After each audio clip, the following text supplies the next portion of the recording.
This is the Merrill Y2A brass lock pin for the Y1 and Y2 yard hydrants. Now this is a full brass piece. As you can see, it's got this wider metal portion down the skinny brass rod and that hole cut out right through the middle. We can go ahead and get a couple dimensions of the piece, starting with a total length. It's going to be right at about 1 3/4 inches. Then outer diameter,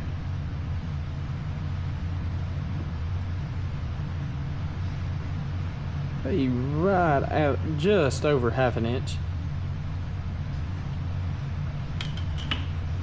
And we can also get a diameter of that hole cut out right there in the middle.